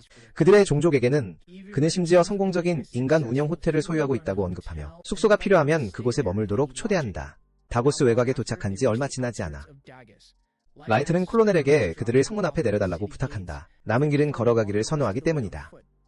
골든 네모에게는 지상도시에 발을 들이는 것은 이번이 처음이며 그들은 수많은 상점들을 빠르게 주목한다. 갑옷과 무기를 파는. 라이트는 이것이 놀라운 일이 아니라고 설명한다. 이곳이 모험가들로 가득하기 때문이라고. 그리고 근처의 드워프 왕국이 뛰어난 대장장이 기술로 유명하기 때문에 그들의 물건이 이곳에서 판매되는 것은 당연하다. 풍부하게 일행이 마침내 길드회관에 도착하자 네모에는 인간들이 흩어지고 시선을 피하는 경향이 있음을 알아차린다. 다른 종족의 누군가가 지나갈 때마다 라인은 이러한 행동을 증거로 해석합니다. 인간들이 정확히 대우받지 못한다는, 이 도시에서도 존중받지 못하고 있다는, 설령 그 차별이 공공연히 인정되지 않더라도 라인은 등록하기 위해 프론트 데스크로 향합니다. 그리고 예상대로 F랭크부터 시작해야 합니다. 그것은 의미합니다. 그가 몇 가지 초급 퀘스트를 완료해야 한다는 것을요. 나중에 자신의 지위를 높이기 위해 말이죠. 하지만 그 어떤 것을 처리하기 전에는 머무를 곳을 확보하는 것이 우선입니다. 대령이 호텔을 소유하고 있다고 언급했던 것을 떠올리며 라이는 다른 일행과 함께 그곳으로 향하기로 합니다. 대령은 라이를 다시 보자 눈에 띄게 놀랍니다. 그리고 그를 어떻게 도울 수 있는지 묻습니다. 그러자 라이가 설명합니다. 그가 다소 특별한 요청이 있다고 말이죠. 그는 전체를 빌리고 싶다고 합니다. 건물의 최상층 말이죠. 그리고 어떤 상황에서도 누구도 직원을 포함해서 들어오는 것이 허용되어서는 안 된다고 합니다. 거래를 성사시키기 위해 라이는 무거운 금화 주머니를 카운터에 던져놓습니다. 대령은 완전히 할 말을 잃습니다. 어떻게 대응해야 할지 모른 채 말이죠. 라인은 필요하다면 더 지불하겠다고 제안합니다. 하지만 대령은 그에게 재빨리 확신시킵니다. 이것이 이미 필요한 것보다 10배나 많다고요. 그는 또한 그렇게 과분한 금액을 받을 수 없다고 말합니다. 이전에 자신의 생명을 구해준 사람에게서 말이죠. 그러나 라인은 자신의 결정에 굳건합니다. 그리고 결국 대령은 그 후한 제안을 받아들입니다. 그리고 즉시 단을 준비하겠다고 약속합니다. 얼마 지나지 않아 라이와 일행은 위층으로 향합니다. 안으로 들어서자마자 라이는 여러 개의 지각 차단 마법 카드를 꺼냅니다. 그리고 방 전체에 걸쳐 그것들을 활성화시킵니다. 아무도 그들을 엿듣거나 염탐할 수 없도록 보장하면서요. 마침내 경계를 풀 수 있게 된 그는 의자를 끌어당겨 앉습니다. 자리를 잡으면서 잠시 휴식을 취합니다. 네모가 입을 열어 말합니다. 자신은 라이가 엄청나게 강하다는 것을 이해하지만 이곳에서 모험가가 되기로 선택했다는 것을요. 정보를 모으기 위해 말이죠. 그가 다칠 위험은 항상 존재한다고요. 표면적으로는 그녀는 믿습니다. 그가 던전 도시로 돌아가는 것이 더 안전할 수도 있다고. 그리고 나머지 일행이 그를 대신해 일을 처리하도록 하는 것이요. 비록 그렇지만요. 라이트는 대체로 차분하고 사려 깊은 사람입니다. 네모의 제안은 하몬의 영린을 건드립니다. 마치 그를 제쳐두려는 것처럼 들립니다. 자신의 복수 임무에서요. 마치 그가 스스로 해낼 수 없다고 생각하는 것처럼요. 그래서 그 암시는 그를 격분시킵니다. 남부는 즉시 자신의 실수를 깨닫고 용서를 빌며 무릎을 꿇습니다. 하지만 이미 돌이킬 수 없는 일이 벌어졌습니다. 라이트의 표정은 살벌하게 변하고 잠시 동안 그가 정말로 그녀를 해칠 것만 같습니다. 고조되는 긴장감을 감지한 골드는 분위기를 풀기 위해 가볍게 웃으며 나섭니다. 그는 라이트에게 말합니다. 네모는 그저 복수 뒤에 숨겨진 감정적인 무게를 이해하지 못한다고요. 그리고 그는 설명합니다. 라이트가 자신의 복수를 자신의 손으로 어떠한 중개자도 없이 어떠한 위임도 없이 해낼 의도라고요. 그리고 그것은 진정으로 지지할 만한 고귀한 일이라고요. 골드의 가벼운 일침을 듣고 라이트는 정신을 차립니다. 그리고 그는 자신의 감정이 통제 불능 상태로 치달았을 수도 있다는 것을 깨닫습니다. 그는 무릎을 꿇고 네모에게 사과하며 자신이 과민 반응했다고 인정합니다. 그리고 이해합니다. 그녀의 말이 그의 안전에 대한 진심 어린 걱정에서 비롯되었음을요. 하지만 나고미는 자신이 잘못했다고 주장하며 함부로 말을 꺼낸 것에 대해요. 그래서 그녀는 충성 맹세를 갱신할 기회를 간청합니다. 라이트는 그러한 제스처가 필요하다고 생각하지 않지만 그녀의 요청을 신중하게 받아들이기로 동의합니다. 네모는 그의 발을 들어올리고 거기에 입술을 맞춥니다. 이 세상에서 발에 하는 키스는 최고의 존경심을 표하는 행위이며 자신의 군주에 대한 존중을 나타냅니다. 하지만 라이트는 이 관습을 한 번도 좋아한 적이 없습니다. 특히 얼마나 어색했는지 기억하며 그의 모든 부하들이 그 의식을 수행하기 위해 줄을 섰을 때요. 그가 그들을 처음 소환했을 때 말이죠. 심지어 골드도 어쩔 수 없이 이 모든 것이 좀 이상하다고 말합니다. 특히 네모가 너무 즐기는 것처럼 보이니까요. 다음 날 라이트와 일행은 던전을 향해 출발합니다. 그들이 도시거리를 거닐 때 그들은 금세 주목을 받습니다. 눈부신 갑옷을 입은 골드는 걸어다니는 보물상자처럼 빛나고 네모의 빼어난 미모는 많은 사람들의 시선을 사로잡습니다. 라이트의 경우 사람들이 유일하게 하는 말은 그가 마스크를 쓰고 있어서 이상해 보인다는 것뿐입니다. 하지만 그것은 그의 수수께끼 같은 어두운 분위기를 더할 뿐이어서 그는 조금도 개의치 않습니다. 그들이 던전 입구에 도착했을 때 입장을 기다리는 긴 줄을 발견합니다. 골드는 곧 특이한 점을 발견합니다. 엘프가 아무도 없다는 것입니다. 그래서 라이트가 설명하기를 엘프와 드워프 왕국은 현재 영토 분쟁에 휩싸여 있는데 이 특정 던전에 소유권을 두고 말이죠. 이 때문에 그들은 서로 마주치는 것을 피하고 있습니다. 네모는 칭찬합니다. 라이트가 모든 것에 대한 답을 항상 가지고 있다고 말이죠. 라이트는 고마워하면서도 눈썹을 치켜 올리고 묻습니다. 정말 그렇게 가까이 서 있어야 하는지 말입니다. 왜냐하면 그녀의 가슴이 그의 뒤통수를 세게 누르고 있었기 때문입니다. 그녀는 아주 진지하게 답합니다. 항상 그를 경호하는 것이 자신의 의무라고요. 그리고 가까운 거리를 유지하는 것이 그 책임의 일부라고 덧붙입니다. 라이트가 더 항의하기도 전에 그는 작은 3명의 무리가 줄을 세치게 하는 것을 발견합니다. 가장 키가 작은 사람은 아마 하인일 것이고 두 번째 사람은 어느 정도 전투훈련을 받은 것처럼 보입니다. 하지만 라이트의 시선을 사로잡은 것은 바로 맨 앞에 있는 남자였습니다. 등에 메고 있는 거대한 무기에도 불구하고 그의 움직임은 날카롭고 신중하며 숙련되어 있었습니다. 노련한 전사의 흔적이었죠.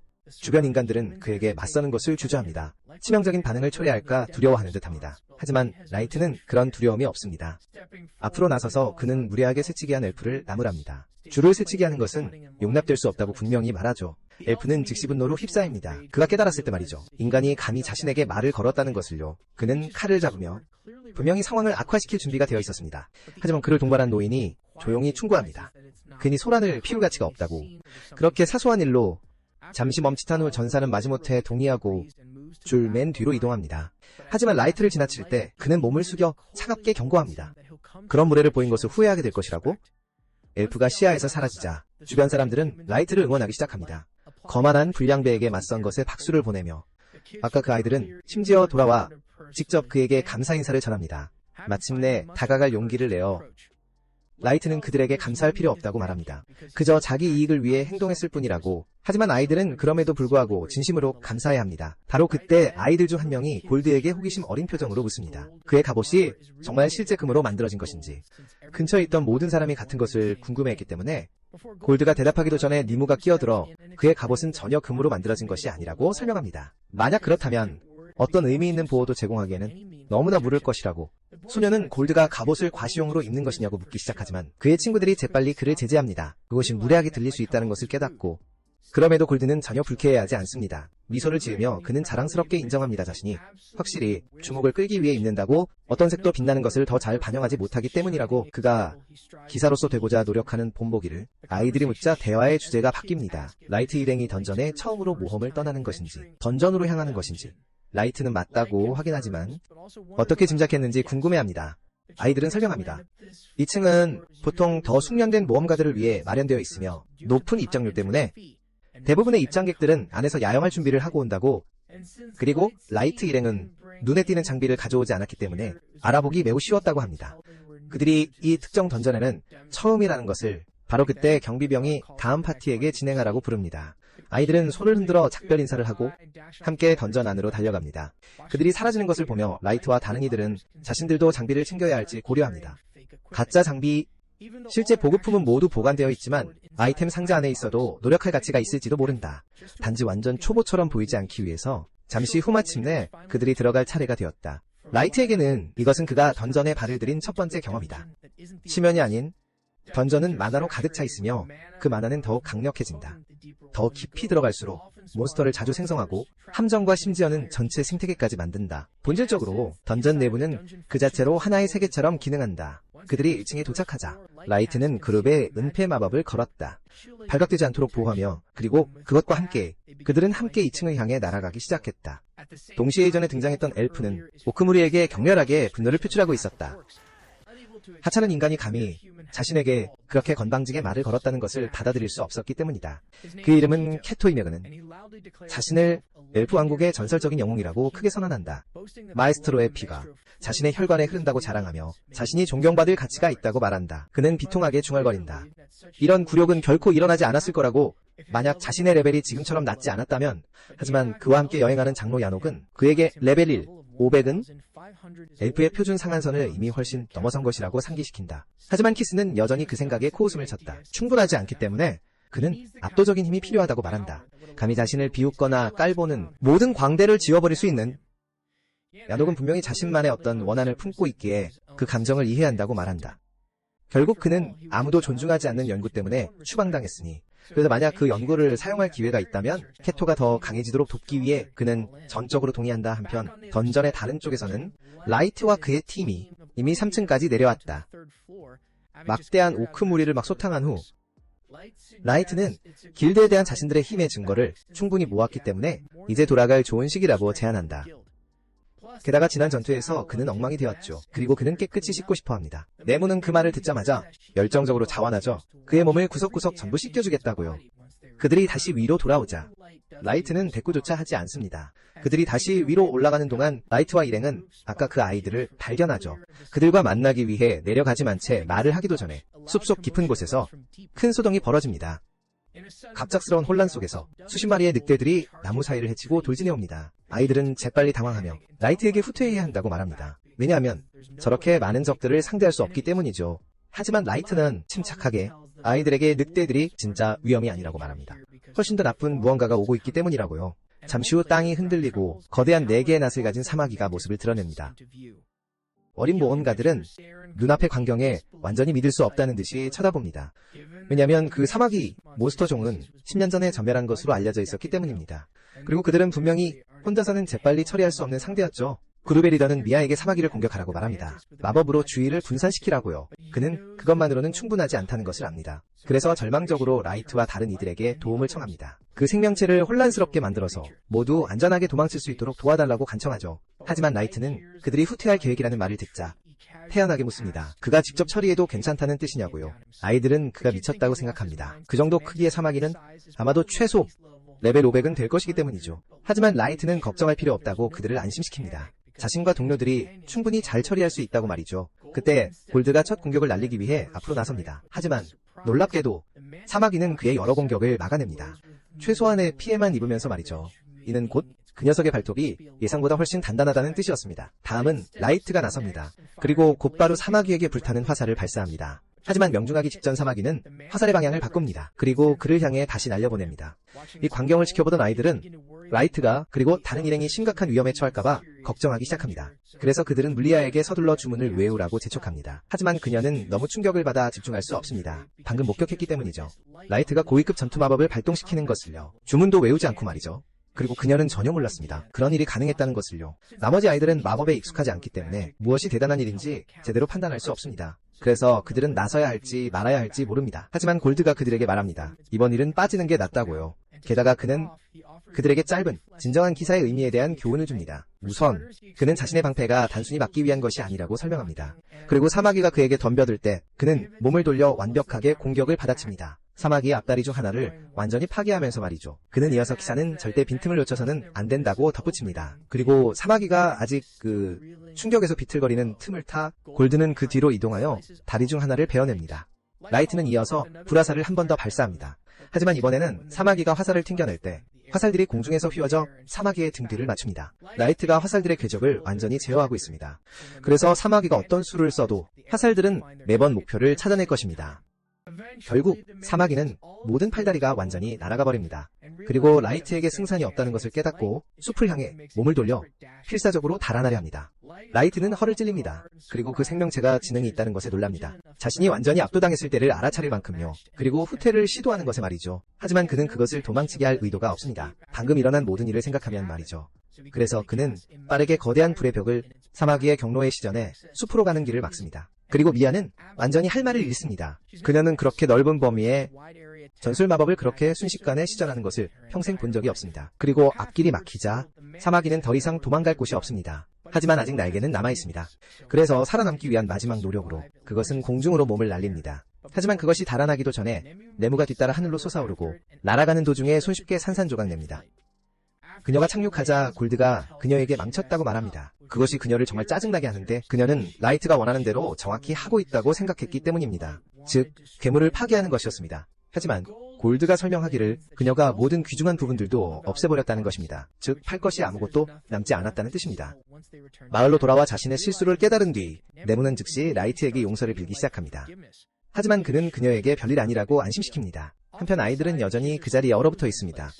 확신할 수 없었죠. 자신들이 정말로 인간이 쿼드, 사이프 멘티스를 쓰러뜨리는 것을 목격한 것인지 아니면 전부 다 환각을 본 것인지 말입니다. 그리고 몇 분 뒤 그들이 잔해를 뒤지던 중 그들은 멘티스의 마법 보석을 발견합니다. 기적적으로 그것은 여전히 온전했습니다. 라이트가 그것을 자신의 업적 증명으로 사용할 수 있다는 뜻이죠. 하지만 그가 떠나기 직전 아이들 중 한 명이 그에게 다가와 유명한 모험가 파티에 일원이냐고 묻습니다. 그럴 리가 없다는 거죠. 그렇게 강력한 사람이 그저 초보자일 리가 없다고 말입니다. 하지만 라이트는 그와 그의 친구들이 정말로 F등급이라고 침착하게 대답합니다. 아이들을 전보다 훨씬 더 혼란스럽게 만들면서 말이죠. 이제 전투가 끝났으므로 미아는 마법을 사용하여 물방울을 소환하고 라이트에게 건넵니다. 그가 멘티스 점액을 씻어낼 수 있도록 말이죠. 그는 진심으로 감동받습니다. 그녀가 자신을 위해 소중한 만화를 사용했다는 것에 말이죠. 그녀는 자신이 할 수 있는 최소한의 일이라고 주장합니다. 해가 지기 시작했으니 리더는 라이트와 다른 이들을 그들과 함께 밤을 캠프에서 보내자고 초대합니다. 어둠 속에서 이동하는 것이 위험해서 뿐만 아니라 마야가 라이트와 마법에 대해 이야기하고 싶어 안달이 났기 때문입니다. 이전 줄과 연결된 내용, 그리고 머무는데 딱히 단점이 없으므로 라이트는 동의합니다. 그리고 그룹이 모여 식사를 나누는 동안 마야는 라이트에게 온갖 질문을 쏟아내기 시작합니다. 그의 과거에 대해 묻지만 그는 당연히 그의 진짜 배경이나 미래 목표를 드러낼 수 없지. 그는 즉흥적으로 이야기를 꾸며내며 주장한다. 자신의 부모님 두 분 모두 뛰어난 마법사였다고, 그것이 그가 영창 없이도 마법을 시전할 수 있는 이유라고 설명한다. 영창 없이. 그 설명은 마야를 만족시키는 듯하다. 하지만 그녀의 오빠는 여전히 이해하지 못한다. 무엇이 그렇게 대단한지. 그가 그렇게 말하는 것을 듣자 마야는 열정적으로 장황한 설명을 시작한다. 라이트의 마법이 얼마나 대단했는지에 대해 그녀는 설명한다. 마법에는 3가지 주요 분류가 있다고. 첫째, 전투 등급 마법이 있다. 일반적으로 개별적을 상대로 사용된다. 그 다음으로 전술 등급 마법이 있는데 넓은 지역에 영향을 미칠 수 있는 마법으로 라이트가 이전에 시전했던 화염벽과 같은 것이며, 마지막으로 전략 등급 마법이 있다. 훨씬 더 큰 규모로 세상에 영향을 미칠 수 있는, 심지어 전 세계적인 규모의 마법으로 대재앙 주문들이 포함된다. 지진을 일으키거나 유성 낙하를 불러오는 것과 같은. 이것은 보통 정의의 마법사 팀이 만화를 모으고 길고 복잡한 주문을 동시에 외워야 한다. 시도조차 하려면 말이다. 다른 종족들은 강력한 마법을 시전할 수 있지만 비교적 쉽게 할 수 있다. 인간이 그 수준에 도달하는 것은 극히 드물다. 그래서 미아는 너무나 놀랐던 것이다. 라이트 같은 사람이 그 정도 수준의 마법을 해내는 것을 보고 그렇게 손쉽게. 그녀의 오빠는 마법의 원리를 잘 이해하지 못할 수도 있지만 마야가 설명한 방식대로라면 라이트가 완전히 다른 수준이라는 것을 알 수 있다. 그럼에도 그는 미아에게도 칭찬받을 자격이 있다고 말한다. 그녀의 능력이 충분히 강했기 때문에 정식 추천을 받을 만큼 듀체스 마법 아카데미의 픽스에는 라이트가 흥미를 보여서 물었다. 그들이 말하는 아카데미가 9공국이 감독하는 곳이 맞는지, 9 주요 종족 모두가 형성한 통치기관. 리아는 그것이 맞다고 확인한다. 그리고 골드가 덧붙이기를 공국에 인정받는 것은 결코 작은 일이 아니라고, 이는 그녀가 매우 유능한 마법사임을 분명히 보여준다. 오빠는 동의하지만 그들의 상황이 어렵게 만들었다고 말합니다. 두 부모님 모두 역병으로 돌아가셨고 아카데미 학비를 낼 돈이 없어서 뭔가 파티를 꾸려야 했습니다. 어릴 적 친구들과 함께 짐라와 워디그저 살기 위해서요. 현재 그들의 주 목표는 충분히 버는 것입니다.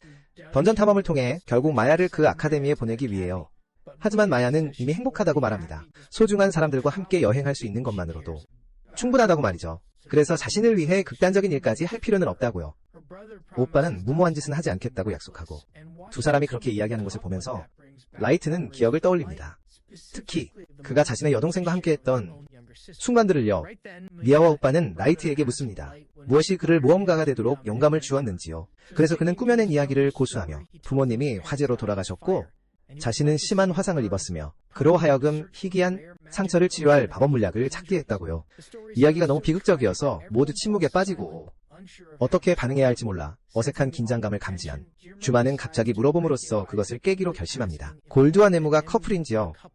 네모는 즉시 발끈하며 절대 어떤 상황에서도 골드 같은 사람과 사귀지 않을 것이라고 쏘아붙입니다. 반면에 골드는 침착하게 아무렇지 않게 대답합니다. 자신은 네모처럼 미숙한 여자에게는 관심이 없다고요. 그 둘이 평소처럼 티격태격하는 동안 던전의 더 깊은 곳 어딘가에서 캐토는 오크들을 처치하느라 바쁩니다. 필요한 생체 샘플을 수집하기 위해요. 야낙이 다음 실험에 필요한 것이죠. 그리고 레벨 제한을 우회하려는 시도입니다. 모든 종족에게 부여된 것이죠. 이제 충분한 마법 재료를 모았으니 야낙은 남은 것은 인간 실험 대상뿐이라고 말하고, 캐토는 그 역할에 누구를 원하는지 정확히 이미 알고 있습니다. 시간이 흐르고 라이트가 길드에 들릅니다. 가장 최근에 획득한 마석들을 교환하기 위해서요. 그의 주변으로 순식간에 사람들이 모여듭니다. 그가 가져온 엄청난 양의 마석들을 보고 놀란 겁니다. 라이트와 팀이 쿼드사이스 멘티스를 쓰러뜨린 이후 도시에서의 그들의 명성은 급상승했습니다. 사람들은 그들의 그룹을 블랙모틀리라고 부르기 시작했습니다. 예전에는 그들을 무시했던 접수원들조차 훨씬 더 존중하는 태도로 대하기 시작했습니다. 그리고 라이트는 이 모든 관심에 진심으로 기뻐합니다. 그런 인정을 받는 것이 그의 목표 중 하나였으니까요. 처음부터 말이죠. 그와 팀이 던전을 향해 걸어가던 중 한 남자가 갑자기 길에서 그를 부릅니다. 네모는 즉시 경계 태세를 취합니다. 하지만 남자는 자신들이 해를 끼칠 의도가 없다고 재빨리 말합니다.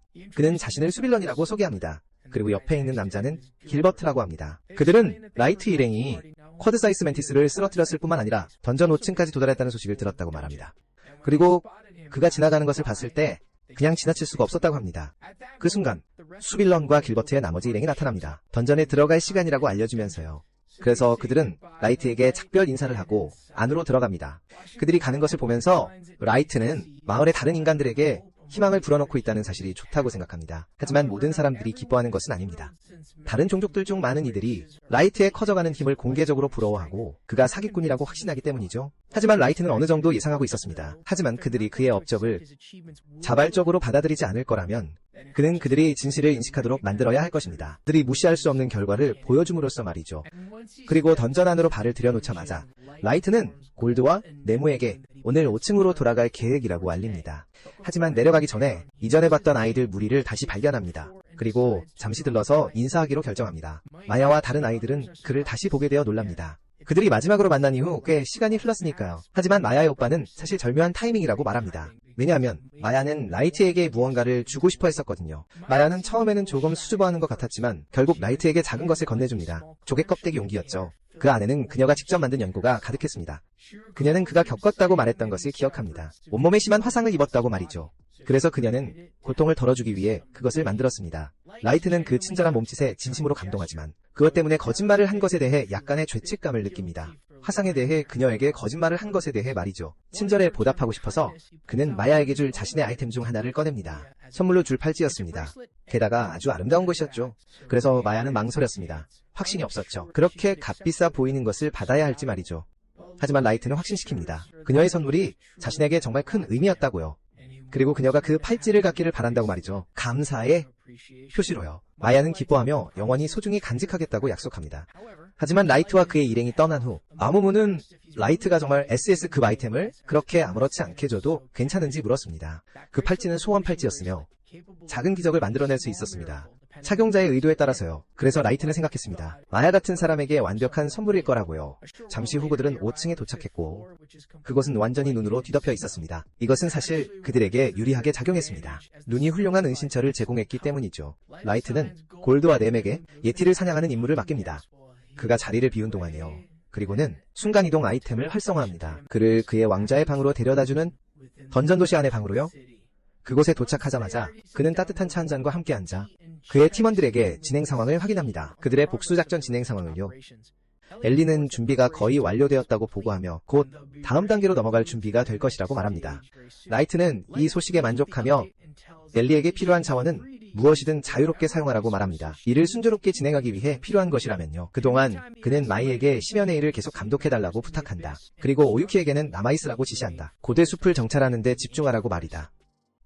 그때 미즈노가 자신에게 맡기고 싶은 일이 있는지 묻는다. 그동안 라이트는 어떻게 답해야 할지 확신하지 못한다.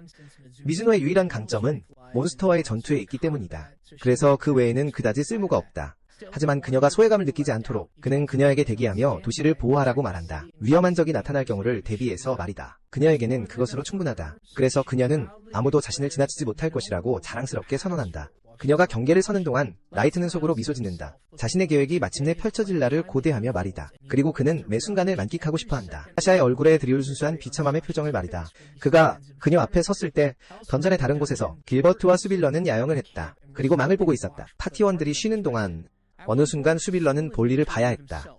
그래서 그는 잠시 숲으로 들어갔다. 하지만 그가 돌아왔을 때 본 것은 끔찍했다. 길버트의 잘린 머리가 땅에 놓여 있었다. 쾌토가 시체 위에 태연히 서 있었다.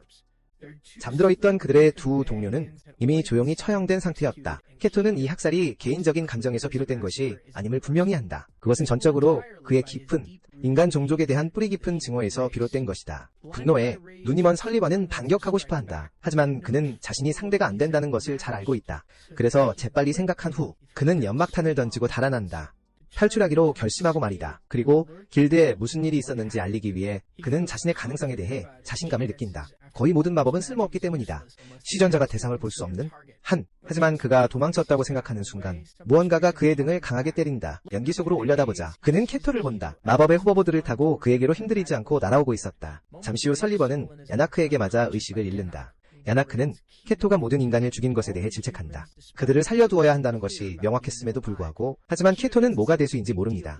왜냐하면 그가 보기에는 쓸모없는 인간 몇 명을 죽이는 건 문제가 되지 않기 때문이죠. 특히 야낙은 처음부터 그들을 신경 쓰지 않았으니 말이죠. 하지만 야낙은 시간이 부족하고 쓸만한 실험체도 바닥나고 있습니다. 그리고 그의 연구는 아직도 불안정합니다. 그래서 그는 수벨린이 부작용으로 죽게 될 거라고 공식이 완성되기 훨씬 전에 말이죠. 그래서 더 많은 인간 실험지를 사냥해야 할 겁니다. 그리고 빨리요. 이것으로 6화가 끝났습니다. 구독해서 다음 에피소드를 놓치지 마세요.